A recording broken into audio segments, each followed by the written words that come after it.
Bonjour, bienvenue sur Mandarin TV dans notre émission Les Mandarins de l'économie et de la culture. Et aujourd'hui, j'ai le plaisir de recevoir Gilles Grimm. Alors on connaît les contes de Grimm, on connaît voilà 1815 en même temps que Charles Perrault, Le Petit Poucet, La Belle au bois dormant, les histoires qui font rêver les enfants.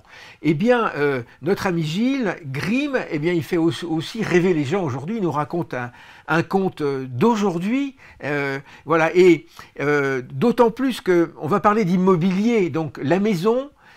C'est quand même le grand projet d'une vie, c'est le grand problème des villes.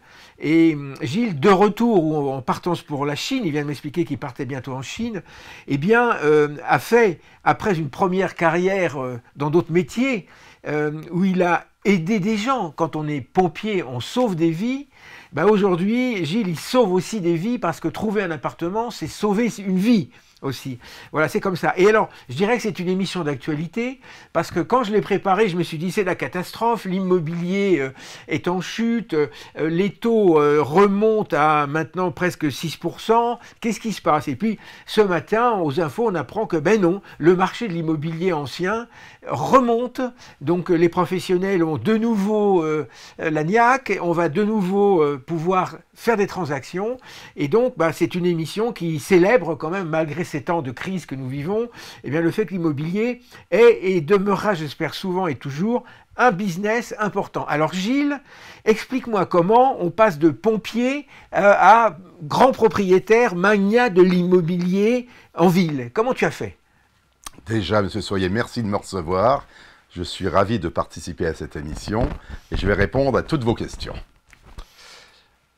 Quand j'étais sapeur-pompier, j'étais logé en caserne. Les pompiers de Paris ont la particularité d'être un groupement militaire. Donc on est logé en caserne pour être disponible à 100%. Et quand j'ai décidé de prendre ma retraite, jeune retraité à 33 ans, retraité à vie, car nous avons cette possibilité dans les pompiers de Paris d'être retraité après 15 ans et 6 mois de service, je me suis retrouvé sans appartement, plus rien. Donc il fallait bien que je me loge. Et j'ai fait comme tout le monde fait. Je suis allé voir une banque, voir si je pouvais emprunter. Et là, à ma grande surprise, moi qui n'avais jamais emprunté de ma vie, on m'a dit oui, avec le salaire que j'avais. Et donc j'ai acheté un petit appartement. Et il se trouve que 3-4 jours plus tard, après avoir signé le compromis de vente, c'est-à-dire la promesse d'acheter, où on devient propriétaire 3 mois plus tard, un autre agent immobilier m'a proposé un autre appartement qui était pas mal et qui me plaisait aussi. Je suis allé revoir la banque, ils m'ont dit on peut vous prêter aussi. Et cet appartement, on pouvait couper en deux. La banque m'a prêté, j'ai acheté, j'ai fait faire les travaux, je l'ai fait couper en deux pour faire 2 studios. Et il se trouve que la location des 2 studios était supérieure au remboursement bancaire. J'étais donc logé gratuitement. J'ai pas mis longtemps à comprendre qu'il y avait là un passage, qu'il y avait quelque chose à faire. Comme je ne connaissais pas, j'ai continué dans cette direction, mais en achetant petit, c'est-à-dire le moins cher possible dans Paris, parce que je n'avais pas les moyens d'acheter très cher, et j'ai commencé à acheter des petits studios que j'ai loués. Mais au bout de 3 ou 4 studios, ça fonctionnait très bien, il y avait une marge qui a dépassé ma retraite très rapidement. Je me suis dit maintenant, je vais me lancer. Mais je vais mettre au point une technique. Et c'est là où j'ai innové complètement. Et j'ai mis au point une technique personnelle d'emprunt, de cash flow, de location, de mise en place de travaux, pour que tout soit efficace. N'oubliez pas, Monsieur Soyer, que j'étais militaire. Donc je suis quelqu'un qui est structuré. Donc j'ai structuré ma vie civile comme la vie militaire.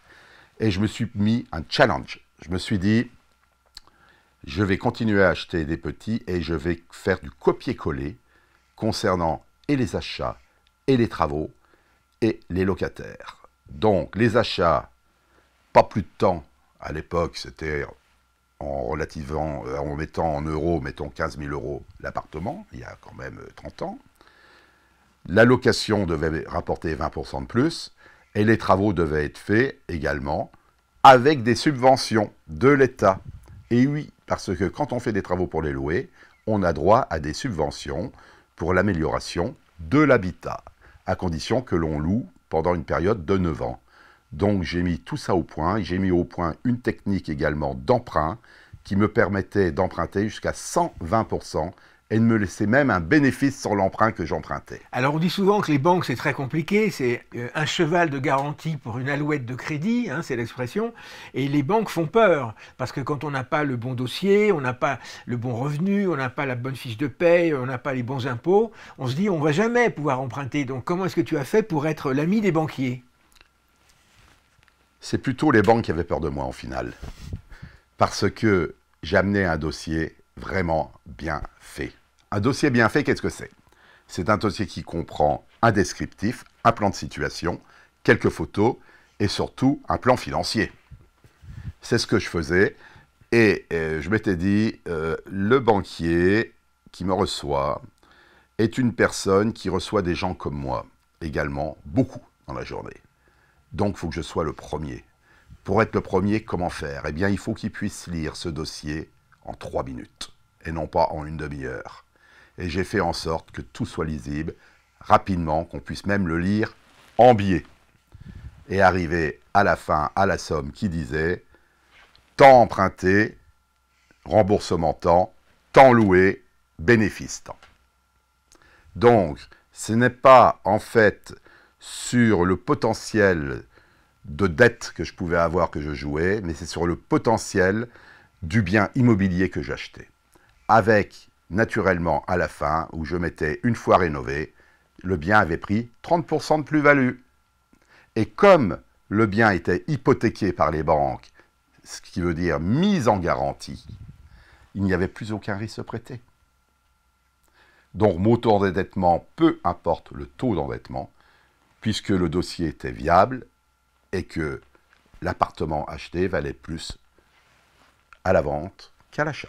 Alors pour ça, il faut savoir acheter, et puis il faut savoir rénover. Et donc tu as des méthodes, comment est-ce que tu travailles? Absolument. J'ai mis au point une méthode totalement militaire pour ce qu'on appelle faire de la prospection d'immeubles. Je me suis dit, tout le monde passe par les agences immobilières. Je vais le faire également, mais je vais faire mieux. Je vais passer par d'autres systèmes que je mets au point. Par exemple, je me levais tôt le matin, j'allais voir tous les facteurs. Quand ils faisaient leur tournée, je leur donnais une carte de visite, je leur disais, si vous me trouvez un petit bien immobilier, parce qu'ils connaissent, je vous rémunère, je vous donnerai une petite rémunération. Tous les concierges d'immeubles également qui sortaient des poubelles. Je mettais des papiers dans toutes les boîtes aux lettres. Jeunes fonctionnaires, recherche appartement dans votre immeuble, paiement comptant chez notaire, et mon téléphone en gros.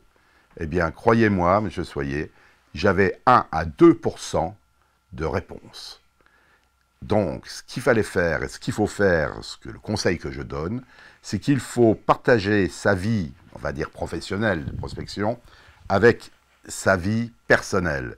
Dans ce cas-là, il faut acheter un deuxième téléphone portable et quand celui-ci sonne, vous savez que c'est pour l'immobilier. Donc, je prospectais auprès des marchands de biens, auprès des gestionnaires de patrimoine, auprès des syndics d'immeubles également. Voilà la technique. Et là, c'est une technique. Alors ça, c'est pour acheter. Et puis après, quand on entre dans un bien, il y a toujours des travaux avec un coût. Effectivement, donc tu as expliqué que tu as des aides. Mais est-ce que finalement, l'organisme étatique qui donne les aides dit bah, celui-là, il nous demande toujours des gros dossiers, c'est toujours le même qui profite. Quelles sont tes relations avec l'administration? Pas de problème, car les aides sont faites systématiquement de logement en logement. Donc, c'est un droit qui peut être acquis et on peut en présenter 10, 15, 20, pourvu qu'on respecte la réglementation. Tout est bon. Mais pour revenir sur les travaux, j'ai trouvé une technique, une bonne technique. Un jour, une entreprise s'est présentée à moi et le devis était trop cher. J'avais du temps de libre, je lui ai dit, mais écoutez monsieur, si je travaille pour vous comme ouvrier, est-ce que vous me faites le devis moins cher? Et comme j'avais une tête sympathique, l'entrepreneur m'a dit, c'est d'accord, ça va durer 1 mois et vous allez travailler et je vais vous apprendre. J'ai tout appris, la plomberie, l'électricité, le carrelage, le plâtre, l'enduit, et j'ai surtout appris où acheter les matériaux en prix de gros. Si bien qu'ensuite, plus rien ne m'échappait. Quand on me faisait un devis, je savais s'il était trop cher ou s'il était raisonnable. ce qui m'a permis de faire des devis à des prix qui me permettaient donc de pouvoir acheter et louer encore plus facilement. Donc, est-ce qu'on peut dire que c'est une bonne nouvelle pour les investisseurs par rapport à d'autres opportunités qui sont présentées dans la presse, par exemple sur le Bitcoin, l'or, les bourses dans le monde, etc., de se dire on va se lancer dans l'immobilier parce qu'on a aussi cette garantie d'avoir un actif que l'on peut évidemment céder assez facilement finalement et qui, vis-à-vis d'un établissement financier, ça fait bien de dire voilà, j'ai de la pierre. Et en France, on aime la pierre. Donc, tu peux proposer aux gens un peu de suivre ton idée et tu es un peu un exemple. Tu expliques un peu à des jeunes comment acheter comme toi. Absolument. J'ai donc une société de formation qui explique comment devenir millionnaire très rapidement, en tout cas en moins de 10 ans. Je vais répondre à la question d'une manière très simple. Depuis 1900, l'immobilier a été multiplié par 10 000. Oui, celui qui a investi 1 euro en 1900, aujourd'hui, a 10 000 euros. Est-ce que l'or a été multiplié par 10 000? Non. Quand on emprunte pour acheter, c'est le locataire qui paye la banque. Donc, l'appartement est gratuit. Vous l'achetez soi-disant 15 000 euros, supposons. Comme moi j'ai acheté avant, maintenant c'est plus les mêmes prix, c'est plus 150 000. C'est le locataire qui paye la banque. Combien vous a coûté l'appartement? 0. L'appartement vous a coûté 0 euros et dans 20 ans, il est payé. L'immobilier, c'est facile, il suffit de le structurer, de savoir attendre. Et donc de démultiplier, et ça vous fait donc un vrai complément de retraite. C'est ce que j'apprends aux jeunes d'aujourd'hui par mon centre de formation, ce qui leur permet à tous d'investir d'une façon assez massive. J'ai le cas d'un petit jeune qui avait 18 ans qui a commencé, à 23, il en a déjà 50. Ah oui, et 23 ans, il a 50 appartements. En suivant mes conseils. Non, c'est un Grimm numéro 2. Absolument, et je souhaite même qu'il me dépasse. Et oui, place aux jeunes. Alors justement, mais j'ai remarqué qu'on te voit quand même un peu à la télévision, parce qu'il n'y a pas que sur Mandarin TV, parce que tu as fait une belle émission sur France 2, sur M6, etc. Tu as cette propension à essayer de partager donc avec le grand public, d'abord ta bonne humeur, parce que tu es rayonnant voilà, de bonne humeur et de sympathie, et en même temps expliquer ton cas, expliquer comment tu as changé ta vie, à partir du moment où tu étais, on va dire, fonctionnaire, militaire fonctionnaire, avec une carrière et des rémunérations qui sont jamais très élevées, et alors tu t'es pris en main et tout d'un coup, tu es devenu, tu as mal tourné, tu es devenu entrepreneur, voilà. Et donc tu t'es lancé et maintenant tu es vraiment la réussite même et tu essaies de faire partager ça au grand public. Absolument.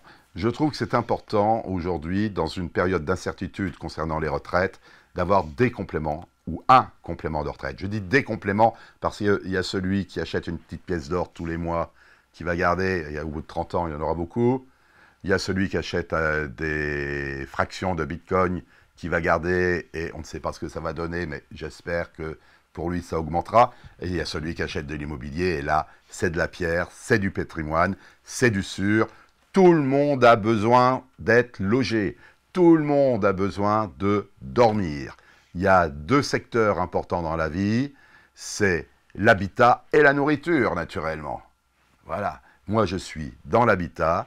L'habitat en effet de levier dans les investissements, c'est-à-dire on emprunte tant qu'on peut et c'est le locataire qui paye les remboursements bancaires à la banque avec toutes les sécurités derrière, assurance loyer impayé, assurance dégradation locative s'il abîme des choses quand il s'en va, etc. C'est réparé gratuitement et on remet à la location. Il y a même des assurances donc, qui couvrent quand ce n'est pas loué. Ça s'appelle une assurance de carence locative. Quand vous avez tout ça entre les mains, vous jouez gagnant. Très bien. Mais alors nos amis chinois qui cherchent des appartements achetés toute l'année, alors est-ce que ça peut t'intéresser ou tu n'es pas sur le même créneau? Tu sais, les Chinois, ils cherchent vraiment, ils achètent. Ils nous aiment. Les Chinois aiment la France. Nous aimons les Chinois aussi beaucoup. Et donc, ils cherchent toujours selon leurs moyens, qui sont divers. Voilà. Est-ce que tu arrives aussi à avoir des locataires où tu les aides à acheter à Paris? Absolument, c'est arrivé plusieurs fois. Et figurez-vous que pour la petite histoire de nos amis chinois, pour moi, c'est plus que nos amis. Mon arrière-grand-mère était chinoise, Xinjiang. Ah bon? Oui, ce sont des gens qui sont venus, Chinois qui sont venus travailler à l'époque, comme dans les chemins de fer aux États-Unis, qui sont venus travailler en France, dans l'est de la France.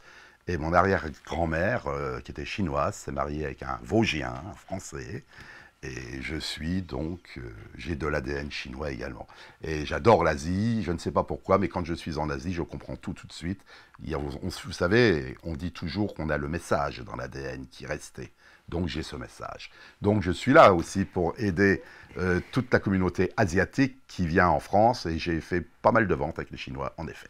D'accord. Parce qu'il n'y a pas que la location, c'est que tu as aussi d'autres activités à côté. Absolument. Alors qu'est-ce que tu fais? Alors, j'ai des activités d'achat-revente, mais j'ai des activités d'œuvres d'art également. Je suis spécialiste en art oriental, donc chinois également, et en art japonais, ce qui concerne les armures japonaises et les sabres japonais, et spécialiste en Bouddha. Donc, j'ai une galerie d'art à Paris où j'y vais le samedi dimanche, car elle est au marché mondial des antiquités à Saint-Ouen, où tout le monde peut venir me voir, et donc où je vends mes Bouddhas que j'adore. Alors j'ai lu que tu aimais Napoléon aussi. C'est exact. Je me suis également intéressé à l'empereur, car l'empereur Napoléon est une grande figure politique en France. Et j'ai collectionné, et je collectionne encore, tous les objets ayant appartenu à l'empereur, au même titre que Pierre-Jean Chalençon, que tout le monde connaît, qui n'est pas un rival de tout. Nous nous connaissons très bien, nous sommes amis.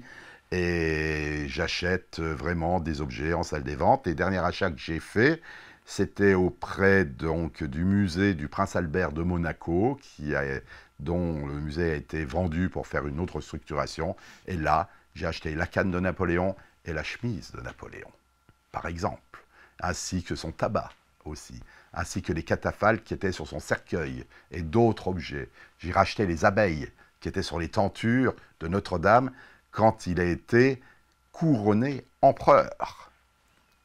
D'accord. Alors Napoléon, c'est un grand star en Chine. Les Chinois ont beaucoup d'admiration pour Napoléon. Et tu sais que c'est lui à qui on attribue cette phrase « Lorsque la Chine s'éveillera, virgule, le monde tremblera ». Phrase qui est devenue le titre d'un livre d'Alain Perfit, très connu. Et Tellement. Napoléon n'y a jamais mis ses bottes là-bas, mais apparemment il était peut-être visionnaire, ou peut-être un peu chinois comme toi, quelque part, on ne sait pas dans sa généalogie, et donc c'est vrai qu'il est adoré des Asiatiques. C'est un peu le Gengis Khan, c'est un peu le soldat, le général, etc. Nous en France on sait que ça s'est bien commencé, ça s'est mal fini, Napoléon, mais il a laissé quand même une trace tout à fait incroyable, puisqu'on en parle encore, et qu'on dit souvent que chaque jour qui passe, il y a au monde un livre nouveau qui est édité sur lui. C'est tout à fait insensé. Hein, voilà, donc c'est une sommité incroyable. Nous ne sommes pas très loin des Invalides où on espère qu'il est enterré là-bas. On ne sait pas trop si c'est vraiment lui dedans. On dit que oui. Et ben, j'ai reçu ici le prince Murat, futur prince Murat numéro 9, 9e du nom, et qui est un des grands descendants de Napoléon, de l'empereur. Et on a parlé justement de cet impact qu'a Napoléon sur la Chine. Donc c'est très bien. Donc effectivement, mais est-ce que des œuvres d'art, elles peuvent trouver la place dans tes appartements? Parce que souvent, quand on regarde les grandes maisons, Christie's et Sotheby's par exemple, Piazza, ben maintenant c'est l'immobilier, la transaction, la décoration, l'ameublement, les pièces d'art, etc. Tout est ensemble, ça devient ensemblier. Voilà. Est-ce que ce métier va évoluer dans ce sens? Absolument. Je dirais même mieux, ce n'est pas une trace qu'il a laissée, c'est une empreinte. Une empreinte, c'est indélébile. C'est-à-dire que dans 500 ans, on parlera encore de lui.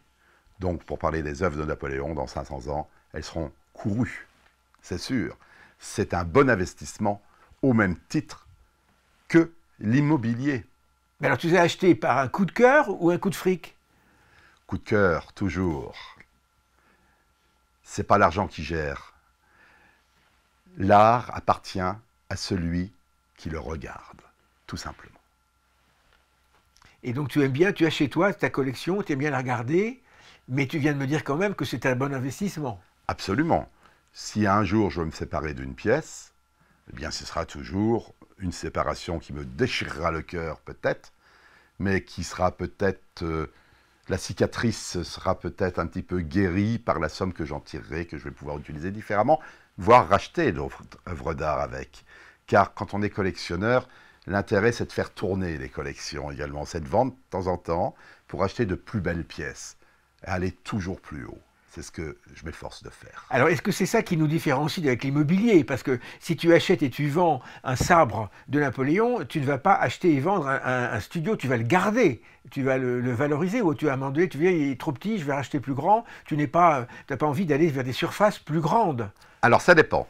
Parce que, pour reprendre dans l'immobilier, il y a un facteur. Il y a le facteur de la rentabilité.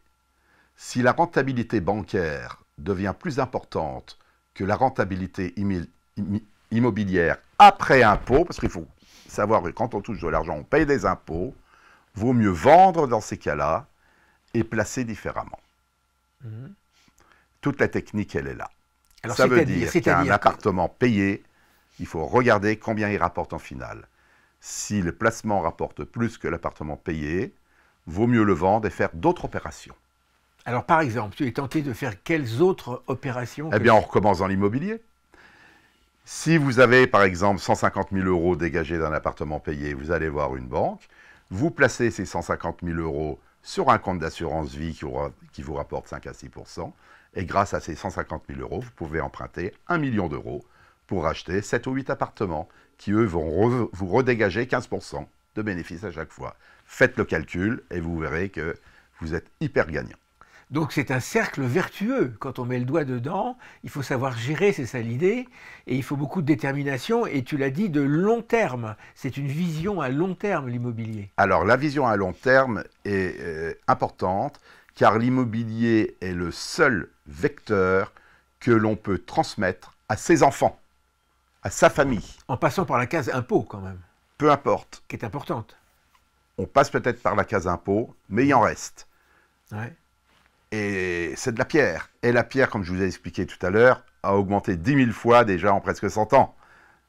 Donc, imaginez, de génération en génération, si vous arrivez à faire un petit empire immobilier, et quand j'ai un peu 100, 150 appartements, supposons, eh bien, vous êtes sûr que vous allez nourrir votre famille pendant plusieurs générations. C'est sûr et certain. Et dans la famille, il y en a bien un qui reprendra le système.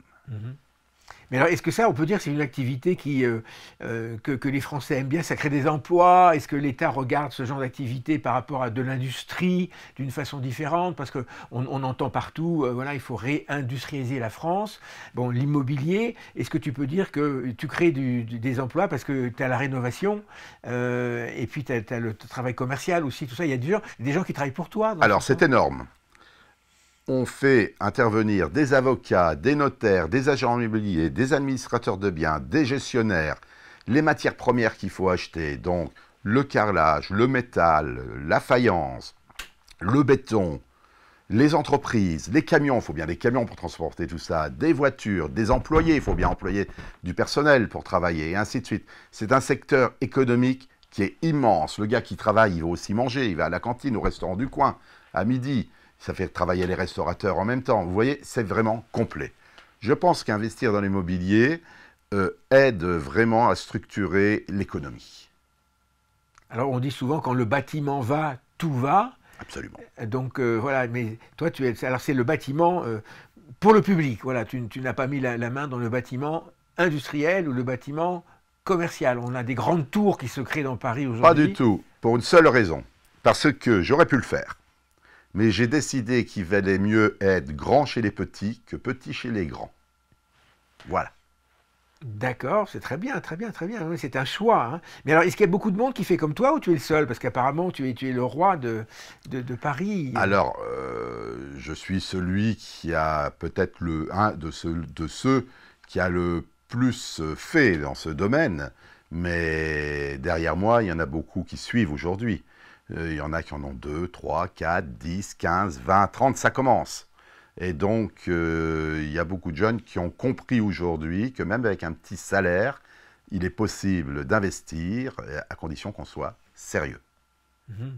Mais alors, le manque de construction, est-ce que ça ne limite pas? Parce qu'on dit qu'on n'a pas assez construit dans Paris, on a une pénurie de surface. Après, on nous raconte que beaucoup de surfaces ne sont plus louables pour des questions de numérotation d'énergie. Donc, il y a un parc vide, etc. Est-ce que tout ça, ça ne limite pas l'offre Non, ça limite pas l'offre. Le parc vide est vide pour une seule raison. Parce qu'on paye trop d'impôts. Et les gens préfèrent ne pas payer d'impôts et laisser vide, plutôt que de louer, d'avoir quelquefois des réparations à refaire, où ça va se gréver sur le revenu de la location en finale. Et bah, écoutez, il vaut mieux donc qu'il soit vide, qu'il soit disponible. On peut en faire ce qu'on veut dans ces cas-là. Donc c'est pour ça, aujourd'hui, c'est la mentalité là, parce qu'il y a une pression fiscale trop importante. Il faudrait baisser cette pression fiscale pour que les gens aient envie de louer, numéro un, leurs biens qui sont vides, et de réinvestir pour se refaire un autre patrimoine transmissible, donc à leurs enfants. Mais alors ça c'est la raison, mais la conséquence c'est qu'effectivement, est-ce qu'il n'y a pas un manque d'offres, une offre qui n'est pas assez importante de surface à louer, par exemple dans Paris? Absolument, il manque 800 000 logements au total, c'est pour énorme. cette raison qu'il existe la colocation. Vous imaginez qu'avant on vivait tout seul dans l'appartement, maintenant on est d'accord pour vivre à deux dedans, voire à trois. Oui, mais tout ça, je vous dis, à cause surtout des impôts. Il faut absolument libérer ce système de façon que les gens aient le moral pour investir. Aujourd'hui, on emprunte à 3% et on loue à 6%. Ce n'est pas très compliqué de comprendre qu'on loue mieux que l'emprunt. Mais s'il y a autant d'impôts à payer, ce n'est plus la peine de le faire.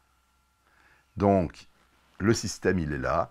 C'est le gouvernement qui doit prendre les dispositions aujourd'hui afin que les gens aient le moral pour investir et le déclic pour le faire. Alors est-ce qu'il faut construire ou on pourrait mieux gérer l'existant? Alors, on doit gérer l'existant parce qu'il existe.